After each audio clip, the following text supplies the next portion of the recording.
Today we're going to learn about smoothing a time series plot using something called moving medians. Now, that keyword there, we know median, like in a 5-number summary on a box plot, it's the middle piece of data in an ordered set. That's what we're looking for.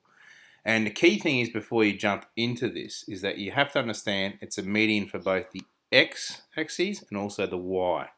The x is always easy enough to do. If I have a look at these three data points here, I've got bang, bang, bang. The one in the middle for the x is this dot here in the middle, because we see you've got one either side of it. And the middle dot for the y, this is where we're going to look going up vertically. I've got this dot, and this dot. Which one's in the middle? In between two of them? This 3, okay? So our median for x is along the 3. Our median for y is on its 3.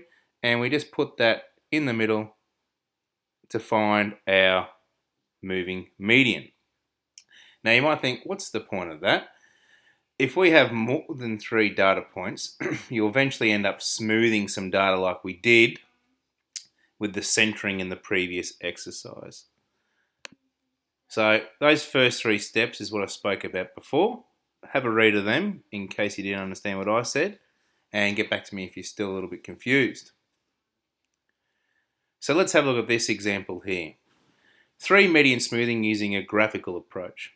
So what we're going to do here, we've got these points, and the first data that we can smooth, if we start at Jan with a 3 median smoothing, we're going to use these 3 points here, aren't we? So the first dot that we can only do will line up with February. January fall off because we have to use those 3. We know the x-axis is going to be along February, and if we have a look at the y-axis for these 3 dots, the ones in the middle there is that 10. So you see how that's above, that's below, so that's in the middle for y. So the dot goes right there. A bit like what they're showing in the second step, and like what I try to point down here. You're going to find the middle of y and the middle of x. And that's where you're going to do your dot points. And then you move on to the next dot point. So if I went these 3 here, dot, dot, dot, here's the midpoint for this one, and it's also that same midpoint. So sometimes it stays on the same point. Because if those two are the same, if you split them in half, it's going to be the same value, isn't it? So that's why that dot point stayed there. And then you keep moving along to the other dot points.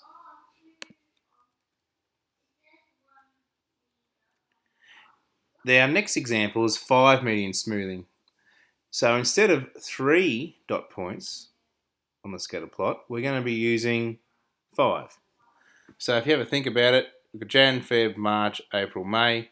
The first 5 months of the year, in the middle is March. So that's why we have March for the middle point. And what we're going to find now on the y-axis for these first 5 data points, which one's sitting in the middle? And you can already see it's going to be this 10 because we've got 2 above, 2 below. So for March, we go up to 10 on the y-axis. And that's why it's got that little data point there. And I've done a similar thing here, middle of y, middle of x. That gets us into the exercise. Locating the median of a set of data points graphically.